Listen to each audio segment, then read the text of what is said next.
De l'agriculture, les acteurs ambitionnent de développer le secteur. Les échos dans ce journal. Violence encore entre la Palestine et l'Israël. Une journée en feu et en sang jamais égalée depuis 3 ans maintenant. Et puis, grand format fait honneur aux dames. 8 mars oblige en Casamance, les femmes s'investissent dans l'agriculture. Et Ibrahima Diallo nous le confirme en fin de journal. Bonsoir, chez nous, les ressources se font de plus en plus rares. C'est pourquoi d'ailleurs le financement du développement local reste une grande préoccupation. Un début de solution a été trouvé avec la mise en œuvre du PNDL. Depuis, on s'attelle à permettre aux collectivités locales à accéder aux services sociaux de base. Ibrahim Sadi nous explique comment. La pauvreté qui sévit en zone rurale constitue une préoccupation des pouvoirs publics. À côté d'autres types de financement, ici l'appui budgétaire est préconisé à travers la mise en place d'un fonds de développement local pour y apporter une solution. Il y a un protocole d'accord qui lie le PNDL et la DGCPT. C'est un protocole qui permet la mise en œuvre des réalisations et qui permet de sécuriser les ressources publiques. Le fait de confier la mise en œuvre du Fonds de développement local à la Direction générale de la comptabilité publique et du Trésor à travers son réseau de comptables publics qui assure, de par leur statut, les fonctions de receveur des collectivités locales est fort judicieux. L'autre acte noté est la clarification des rôles et responsabilités des différents acteurs. Par cet accord, l'administration du Trésor a donc mis à la disposition du PNDL son personnel doté d'une certaine expertise dans la gestion financière des collectivités locales. Parallèlement, il a été retenu que le PNDL appuie le Trésor en moyens additionnels pour une bonne exécution de ses obligations. L'objectif poursuivi est de renforcer et d'améliorer l'accès des populations aux services sociaux de base par la réalisation d'infrastructures communautaires prioritaires essentielles dans les secteurs de l'éducation, de la santé et de l'hydraulique. Et le PNDL, compte tenu du fait que les financements sont sur place et sont liquides, ça permet également, compte tenu de la liquidité, de la disponibilité des fonds, ça permet de réaliser des ouvrages au moindre coût. Cela est simplement dû au fait que les entrepreneurs sont très rationnels et que donc ils peuvent diminuer les coûts tout en sachant qu'ils vont percevoir immédiatement l'argent. Au-delà du développement d'un secteur privé local réellement impliqué dans le financement du développement local à travers plusieurs contrats, la principale leçon tirée de la mise en œuvre du Fonds de développement local trouve son importance dans les perspectives suivantes. Je pense que ce qu'il faut retenir, c'est que les réalisations du Fonds de développement à travers le Fonds de développement local ont impacté les relations entre l'État et les collectivités locales. En définitive, l'État doit être conforté dans son option de mettre en œuvre la décentralisation du budget consolidé d'investissement.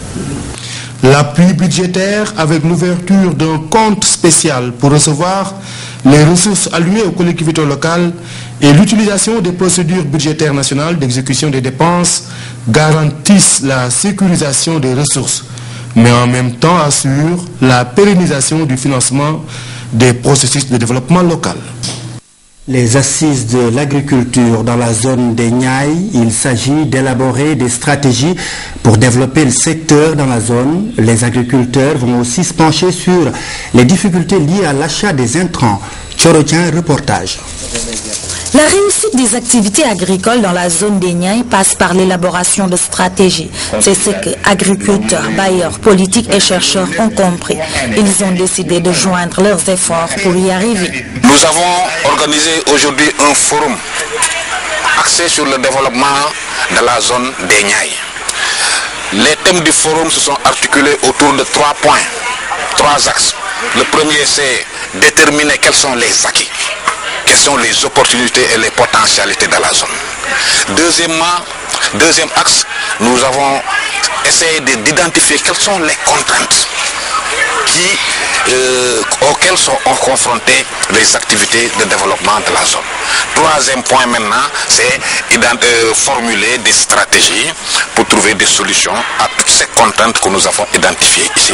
La zone des Niayes est favorable à une bonne pratique des activités agricoles. Cependant, certaines contraintes liées au manque de financement font obstacle. Parmi les contraintes, nous en avons beaucoup. Il y a le problème de commercialisation, il y a le problème de manque d'eau, la nappe phréatique est trop proche, mais les forages ne fonctionnent pas, et le problème des intrants, et la salinisation des sols. Nous avons des sols formidables comme le lac Tanma, les lacs Mbawan, etc., qui sont des endroits où on peut cultiver beaucoup de maraîchage et d'horticulture, mais malheureusement, il y a la remontée de la sol avec le manque d'eau. Au sortir de ce forum, les acteurs agricoles de la zone des Niayes vont rédiger un rapport. Ce document va servir de guide de référence aux populations et aux partenaires au développement. Et c'est pour faciliter l'identification des forces et faiblesses qui peuvent surgir dans cette localité. Sur ce plateau, nous sommes avec le ministre du Commerce, M. Amadou Niang. Bonsoir. Bonsoir. Nous vous recevons parce qu'il y a beaucoup de bruit autour de la commercialisation du riz au Sénégal. On parle de rareté de la denrée, on parle de l'augmentation du prix. Qu'en est-il exactement?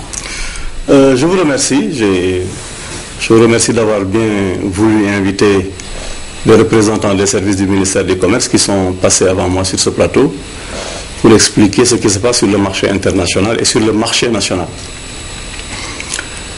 J'ai été surpris en suivant ces informations dans la presse de constater que les Sénégalais parlent de riz alors qu'il ne s'agit que d'une variété de luxe. Il s'agit d'une variété de luxe et il y en a au moins 30 aujourd'hui présentes au Sénégal. C'est important quand on parle de cette variété de parler aussi des autres variétés. Il s'agit de nourrir une population, mais il s'agit aussi de faire des comparaisons entre parts de marché et des comparaisons entre achat et niveau d'achat dans un marché. La variété qui fait pénurie aujourd'hui au Sénégal, et à la limite, je suis satisfait qu'il en soit ainsi, je vous expliquerai pourquoi. C'est une variété qui nous vient de la Thaïlande. Elle est cultivée dans une région de plateau en Thaïlande. Une seule région qui est productrice de cette variété-là. Cette variété a été introduite au Sénégal en 1998. Je me rappelle, j'étais chef de division à la direction du commerce intérieur. Et quand la dame qui l'a introduite, cette variété au Sénégal, s'est présentée à moi pour demander un contrat d'exclusivité, c'est-à-dire elle voulait qu'elle soit la seule ou le seul commerçant sénégalais à commercialiser cette variété au Sénégal. Je lui ai dit pourquoi.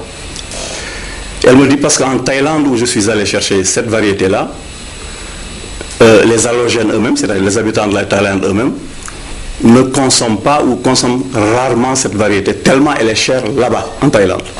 Première raison. Donc c'est une variété de luxe. Oui, c'est une variété de luxe. La deuxième raison, c'est que je pense, en tant que Sénégalaise et patriote, qu'il ne faudrait pas une grande diffusion de cette variété dans la population sénégalaise.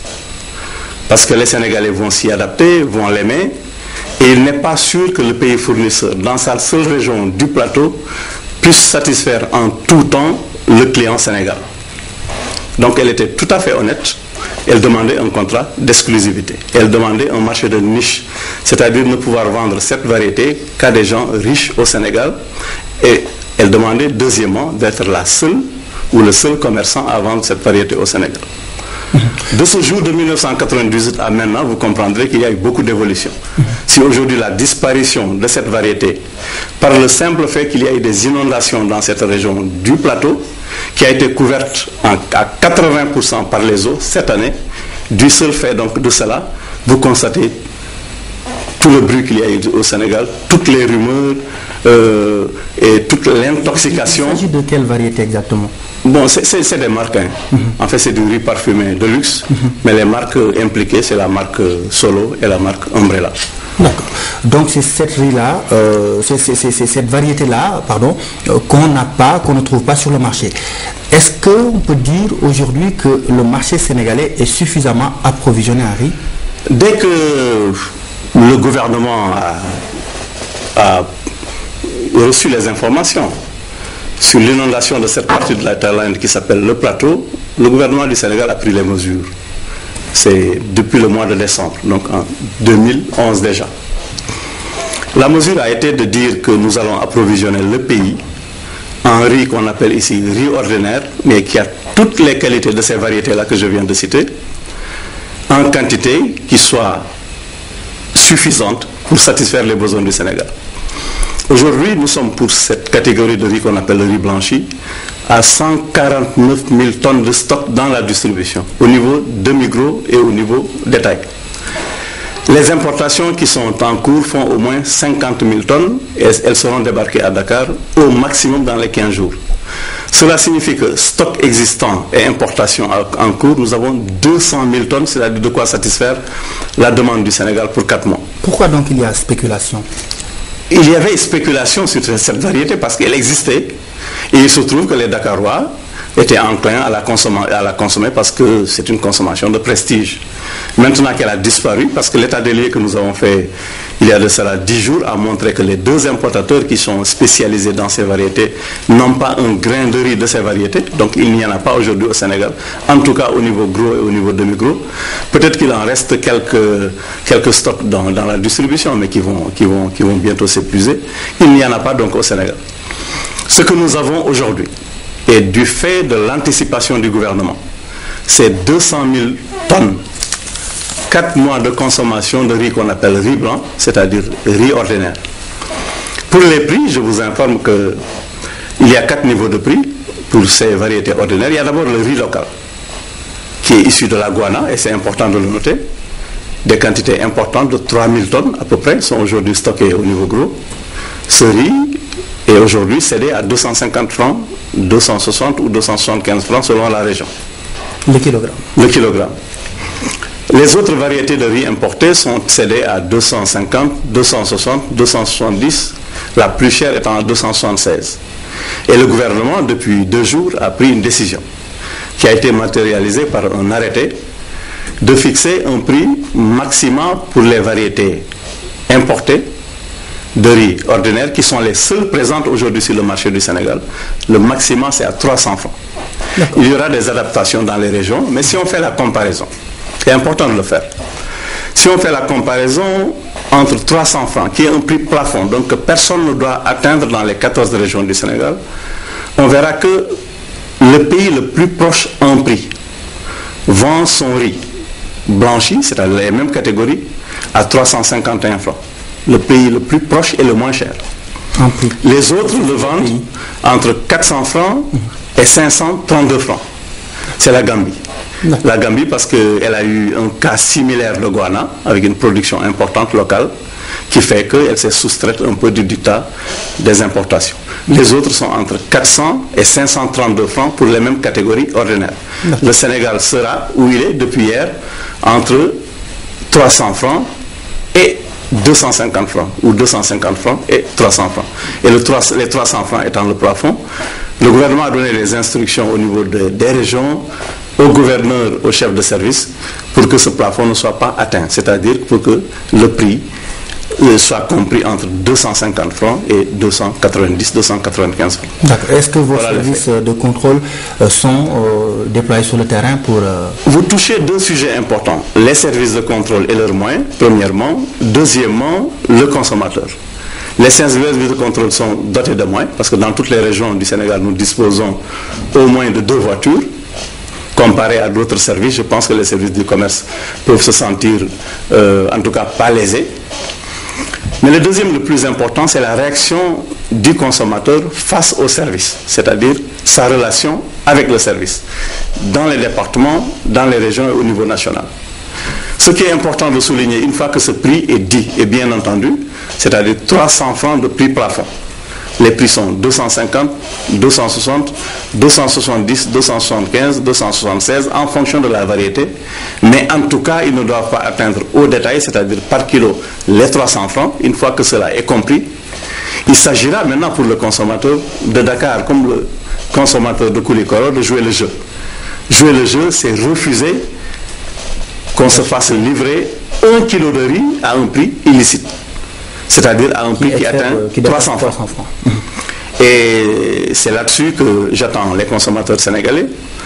Je ne comprends pas souvent que le consommateur sénégalais qui est face à la pompe, qui achète son carburant, qu'il tienne à se le faire livrer à un prix licite, mais que quand il s'agit d'un autre produit, qu'il pense que c'est le gouvernement qui doit venir faire face. Le gouvernement a une obligation, l'obligation de fixer le prix. L'autre obligation, c'est de mettre à disposition un service de surveillance et un service de contrôle. Et cela est déjà assuré. Les numéros de téléphone de contact dans tous les départements, dans toutes les régions et au niveau national seront communiqués à l'ensemble des consommateurs sénégalais. Et je pense qu'il leur plaira dans ce contexte et avec toute intrusion, avec tout ce qui a été dit par la presse et dans la rue, je pense qu'il plaira à l'ensemble des consommateurs sénégalais d'entendre ce message qui est simple, que le riz présent aujourd'hui au Sénégal, c'est le riz ordinaire, c'est un ensemble de 20 variétés, que cette variété qui alimentait la chronique dans la presse a disparu parce qu'elle n'existe même pas sur le marché international, qu'elle ne reviendra pas au Sénégal de sitôt, que ces variétés ordinaires ne peuvent pas être vendues à 300 francs. C'est le plafond. Et je pense que dès lors, les plaintes seront faciles à formuler et que mes services feront face à leurs obligations. Aucun Sénégalais ne doit accepter d'acheter le kilogramme du riz à un prix qui excède 300 francs. À 300 francs, oui. Merci, Monsieur le ministre. Je rappelle que nous recevions sur ce plateau le ministre du Commerce, Amadou Niang. Il venait nous expliquer ce qui se passe sur le marché du riz. Pour le ministre, le kilogramme de riz n'excède pas 300 francs. Donc si vous achetez un kilogramme à plus de 300 francs, allez le signaler au service du commerce. Les femmes du comité olympique sénégalais veulent lutter efficacement contre la pauvreté.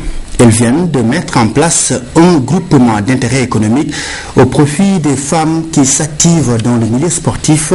Elles vont investir les domaines de l'agriculture, de l'élevage et du commerce. Claire Diop. Les femmes doivent participer et être actives dans toutes les sphères de la société. Forte de cette conviction, une passerelle est toute trouvée par ces anciennes sportives. L'idée est de s'investir davantage dans le secteur économique. La mise sur pied d'un groupement d'intérêt économique par la Commission Femmes et Sport est désormais effective. Des projets de grande envergure vont être mis en place. En priorité, il y a l'agriculture et en tout certains secteurs de services que nous ciblons. Peut-être qu'avec un peu plus de formation ou de capacité renforcée, les gens seraient à même d'aller vers non seulement au niveau de l'agriculture, faire une activité effectivement, qu'elle soit une activité de maraîchage ou fruitière, ça dépendra, ou d'avoir une exploitation où on combinera un peu l'embouche bovine et d'autres activités de production. Ces anciennes sportives comptent prendre toutes les dispositions nécessaires pour la réussite de ces activités. Le but est de mettre fin aux difficultés des femmes du secteur du sport. Nous essayons de trouver toutes les solutions aux problèmes des femmes qui sont là, des femmes sportives.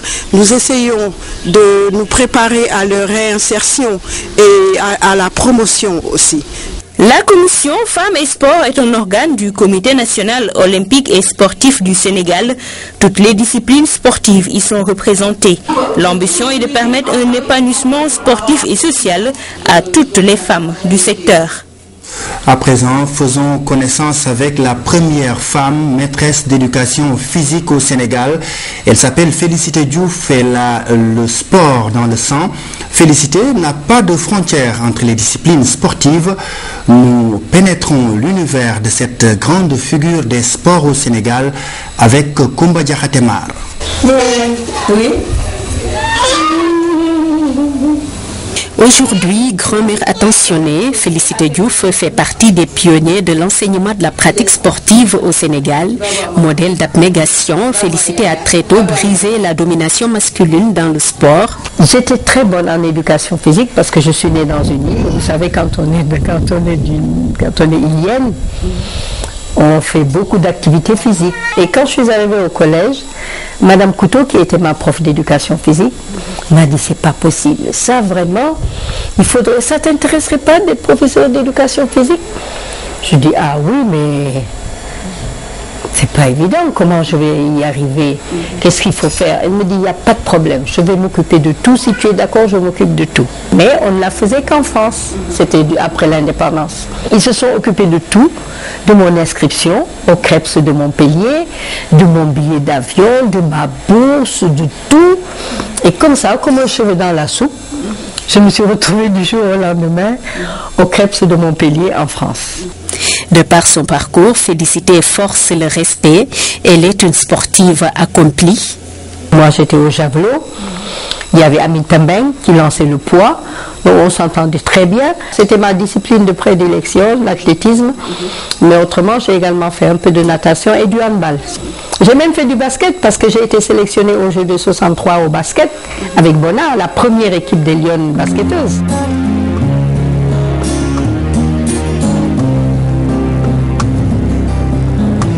Ça se voit, non? Voilà. Donc voilà, là, je sentais bien tapé. Et bon, je n'ai pas de problème majeur. Je ne peux plus faire du sport. Même le sport de maintien me pèse un peu. Hein. Je me souffle court maintenant, je reconnais. Je me souffle court. Mais bon, je me maintiens, je sors un peu, je descends des marches d'escalier, je fais de la gym dans ma chambre, je me couche sur mon lit, je fais des abdominaux, je pédale, juste la gym de maintien. Hein. Félicité a fait aussi les beaux jours de l'ERTS. Au jour de Pentecôte, lundi de Pentecôte, on m'a dit, bon, tu vas te jeter dans la gueule du loup. Et on m'a donné le journal à faire. À l'époque, on le faisait à deux. Et je l'avais fait avec Guevanian à l'époque, je crois. Oui, je l'avais fait avec Guevanian. Et quand je suis sortie du studio, tout le monde, ah mais c'est bien, mais c'est bien, c'est bien. Et c'est parti comme ça. Malgré le poids des ans et sa cécité suite à une tension oculaire, Fellow n'oublie jamais de pratiquer le sport, un exemple de persévérance et de courage. J'attendais mon fils, mon aîné, Aziz, et j'étais à 3 mois de grossesse. Et j'ai fait la semaine nationale de la jeunesse à l'époque, où j'ai eu une médaille d'or au javelot, une médaille d'or au handball et une médaille de bronze, je crois, ou d'argent au relais 4x100. Donc vous voyez, ça, il faut le faire. Portrait de Félicité Diouf, première femme maîtresse d'éducation physique au Sénégal avec Koumba Diakhaté-Mar. Et nous revenons sur les festivités du 8 mars. C'est pour parler de l'association des femmes du ministère de la Santé. Elles ont fait œuvre utile à l'occasion de cette journée en organisant une collecte de sang. Le ministre de la Santé a salué leur talent. Omar Diaw.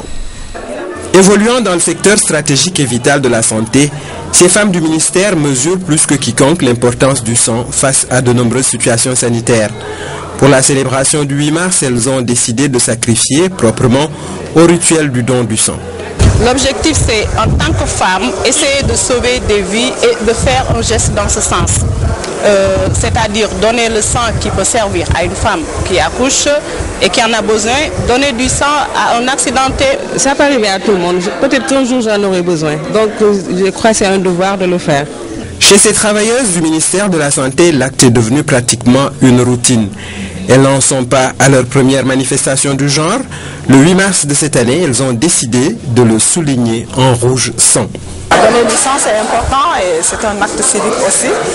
Et tu te dis aussi que c'est normal que tu aides ton prochain. Certaines en étaient à leur énième don, d'autres faisaient leur baptême. Oui, vraiment, c'est la première fois. En plus, je suis donneur universel. Je pense que ce ne sera pas la dernière. Et puisque la générosité n'est pas simplement féminine, des messieurs dans une posture citoyenne. Nous sommes tous des citoyens, nous devons nous entraider. Et d'autres, en ce moment, sont malades. Et ils ont besoin de quoi? La plupart de sang. Les femmes ont profité de ce moment pour rencontrer la tutelle. Et comme pour leur rendre hommage, des hommes sont venus avec des roses. Ce geste touchant est allé droit au cœur de ces braves dames dont le talent a été loué. L'essentiel est fait par les femmes. Ces femmes-là sont là à l'heure et pour la plupart du temps restent tard. Vous êtes dotés de grands talents d'ailleurs. Maintenant, il faudrait qu'on vous permette de les exprimer. on ne peut l'avoir qu'en marquant notre présence, c'est-à-dire être présente à l'heure, faire les tâches qui nous sont dévolues et également nous engager. Parce que les exigences actuelles, c'est des exigences d'autonomie. D'habitude, le 8 mars, les femmes versaient dans le folklore. De plus en plus, elles s'en écartent, prenant conscience de leur rôle central dans la société. En acceptant de donner un peu de leur sang, mesdames donnent beaucoup d'elles-mêmes à d'autres. Un lien de sang pour la vie. Bravo mesdames. Journée de violence jamais égalée depuis 3 ans entre Israël et Palestine. 15 Palestiniens ont été tués dans des raids et une centaine de roquettes lancées vers Israël. À l'origine des violences, l'élimination d'un activiste palestinien. Une procession funéraire comme Gaza en a connu des milliers. Dans ces cercueils, les corps des Palestiniens tués vendredi dans un raid israélien.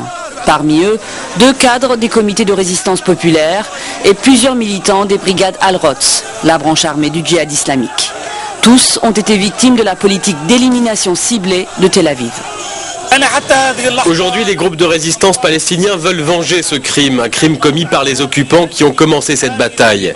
Ils sont responsables de toutes les ripostes qui vont suivre. Et la vengeance a déjà commencé.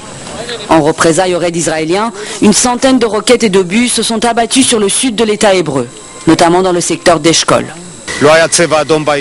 L'explosion d'une roquette a blessé 3 ouvriers étrangers, des citoyens thaïlandais. L'un d'entre eux a été évacué en hélicoptère et se trouve dans un état sérieux. Les 2 autres ont été emmenés à l'hôpital municipal de Beersheba. Depuis, c'est l'escalade. Israël a riposté à son tour avec une série de raids aériens contre des militants gazaouis. Depuis 24 heures, 15 Palestiniens ont été tués, une vingtaine d'autres a été blessée. Gaza vit sa journée la plus meurtrière depuis l'offensive israélienne plomb durci de l'hiver 2008-2009.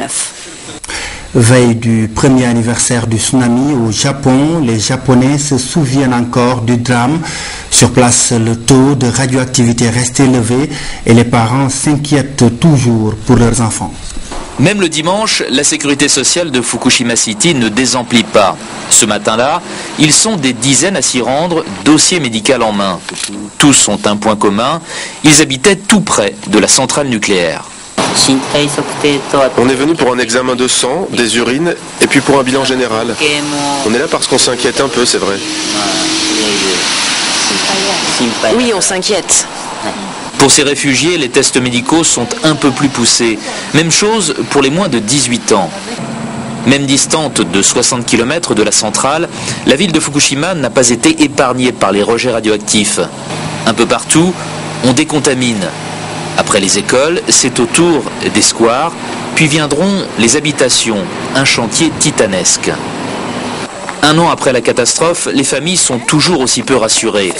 Cette mère vient systématiquement chercher ses enfants en voiture pour les exposer le moins possible. Tous les jours, c'est mon mari qui les conduit à l'école. Je ne les laisse jamais jouer dehors. Yuko, elle, est un peu plus souple. Mais dans le doute, Coco, sa petite dernière, est plus souvent à l'intérieur. Ma petite fille n'a que 2 ans. Elle ne peut même pas s'amuser dehors. Je n'aurais jamais cru qu'une chose pareille puisse arriver.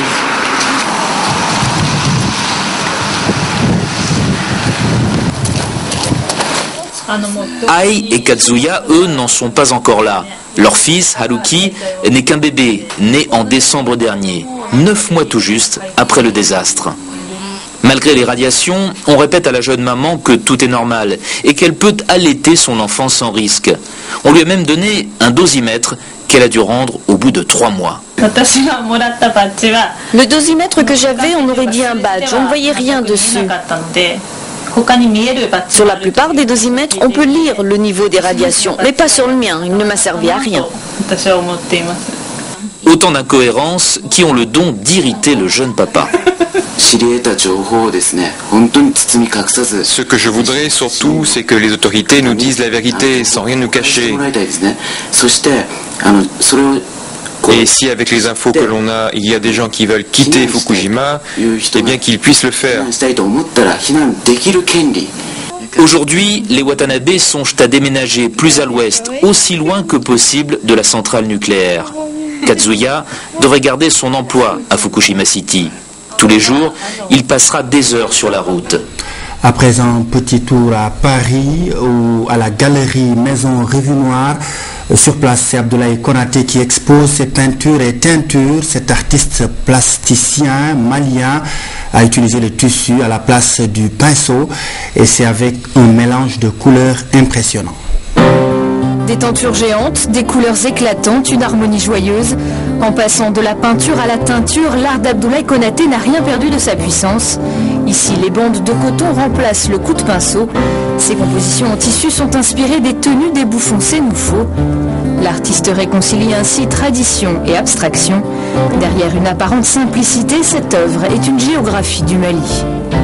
On a le bleu depuis le nord du Mali, qui est utilisé par les Touaregs. En descendant plus bas, on a un bleu qui est utilisé par les pêcheurs. Et plus bas, on a un bleu très clair qui est utilisé par les Arabes, les nomades. Donc j'essaie de faire une analyse et je trouve que c'est très sensible, très beau. Et je l'ai intitulé Symphonie bleue. Abdoulaye Konaté a commencé à travailler le textile car il avait des difficultés à trouver des toiles et de la peinture à Bamako. Le plasticien utilise du basin, un tissu très répandu au Mali. Il crée ses propres couleurs à l'aquarelle ou sur ordinateur. Les teinturiers doivent ensuite décliner toutes ces nuances sur le tissu, l'étape la plus délicate. Et c'est ce savoir-faire qui fait l'originalité du travail de Konaté. Ce n'est pas le fait de travailler sur le textile qui est intéressant, c'est la façon dont il travaille sur le textile, la façon dont il fait ressortir effectivement tout un fond culturel. Il joue avec quelque chose qui est unique en Afrique, c'est donc toute cette tradition du basantin, des teintures. Abdoulaye Konaté est aussi connu pour ses prises de position. Pouvoir politique et religion sont au cœur de son travail. L'expo présente également des créations plus anciennes, comme cette fresque qui utilise des grilleries traditionnelles. Génération biométrique réalisée en 2008 est l'une de ses œuvres les plus engagées. L'œuvre représente surtout des corps qui flottent, qui arrivent sur les côtes européennes. Pour moi, c'est un peu tout le drame que vit cette jeunesse africaine qui vient mourir comme des mouches. Aujourd'hui, son art se fait moins revendicatif. Abdoulaye Konaté veut se consacrer à la couleur et à la recherche de l'harmonie. Ce soir, Grand Format revient sur un sujet déjà traité. La célébration de la journée de la femme le 8 mars dernier oblige. Le sujet porte sur la relance des activités agricoles en Casamance et les femmes se dressent en première ligne. Le Grand Format est signé Ibrahima Diallo. Restaurer les vallées en Casamance est une préoccupation majeure des pouvoirs publics. Les valoriser en est une autre. C'est pourquoi l'État du Sénégal, dans son projet d'appui au développement rural en Casamance, a pris l'option d'accompagner les populations bénéficiaires pour la pérennisation des réalisations et dans la mise en valeur des milliers d'hectares de terres récupérées. Quand on exploite une vallée, on met une digue. Derrière la digue, il faut mettre vraiment des moyens nécessaires pour augmenter la production, notamment le rendement. C'est un peu ça notre objectif. À Kamoubel, dans la communauté rurale de Enampor, ces femmes, après être formées et organisées en comité de gestion pour assurer le fonctionnement correct et durable des ouvrages hydro-agricoles, elles ouvrent à présent une page nouvelle. Regardez comment c'est joli, nous n'en revenons pas du tout. On avait tous abandonné cette rizerie, y compris le chef coutumier de la localité. Mais actuellement, tout le monde veut revenir pour cultiver le riz.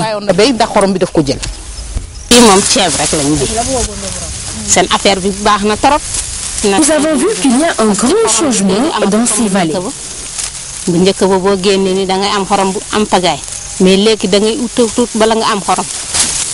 L'amélioration significative de la production de riz notée ces dernières années exige des semences de qualité adaptées en quantité suffisante. Dans le cadre de la convention que nous avons signée avec l'ISRA, cet institut est en train de reconstituer le capital semencier en semences, et en particulier les semences de riz, pour que les populations puissent disposer de semences de qualité et en quantité suffisante. Donc ces variétés sont disponibles et aujourd'hui les paysans, nous sommes en train de les vulgariser au niveau des populations pour qu'ils puissent se les approprier et les mettre en place dans les parcelles qu'ils réalisent.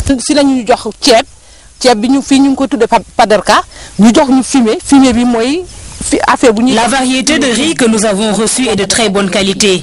Nous avons bénéficié de semences et d'engrais, ce qui nous a permis d'obtenir cette année de bons rendements. La valorisation des milliers d'hectares de terres récupérées requiert une importante main-d'œuvre. Une main-d'œuvre active de plus en plus rare en milieu rural, surtout en Casamance. Comme alternative à la vieille pratique culturelle dans les rizeries, l'État, à travers ce projet de lutte contre la pauvreté, tente d'introduire un système de mécanisation adapté. Tracteurs de grande capacité ont des problèmes souvent pour travailler dans cette sorte de parcelle. Mais le consultant nous a fait des propositions en termes de culture atelier, en termes de motoculteurs plus facile à manipuler, qui peut cultiver dans de petites surfaces. C'est un projet, il nous avons déjà fait les propositions, et ces propositions de culture atelier ou de motoculteurs vont être confiées tout d'abord à des groupements pour test. Et si cela réussit, on va essayer de généraliser, évidemment, avec l'appui d'autres projets dans le développement agricole. Pour un approvisionnement correct en intrants et en petits matériels agricoles, le PADACA facilite l'accès au crédit. La stratégie utilisée ici repose sur un système d'intermédiation, un système qui implique l'accompagnement et le renforcement des capacités des producteurs. Quand nous aurons développé vraiment la mécanisation, le programme de mécanisation, nous allons orienter certains groupements à aller vers un système de crédit qui leur permettra d'avoir de petites unités qui leur permettront de travailler très vite. Parce qu'en fait, le constat que nous avons fait au niveau de la région, c'est que les gens veulent travailler, mais ils n'ont pas suffisamment d'engins pour travailler très vite. Il y en a qui disent que le riz n'a pas bouclé son cycle, parce que si vous travaillez trop tard, vous ne pouvez pas avoir un riz qui boucle son cycle. Donc, il faut tout faire pour travailler à partir de juin et juillet. Toutes les cultures qui sont développées au courant du mois de juin et juillet, bouclent toujours leur cycle. Accompagné dans ce processus de reconstruction en Casamance par la Banque africaine de développement, l'État a consenti beaucoup d'efforts pour récupérer plus de 13 000 hectares de terre. Cela va certainement contribuer activement à la lutte contre la pauvreté dans cette partie sud du Sénégal, meurtrie par un conflit vieux de plus de 3 décennies.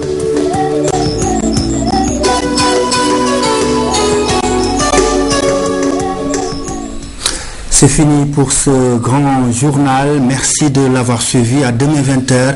En attendant, merci de vous intéresser à ce que nous faisons.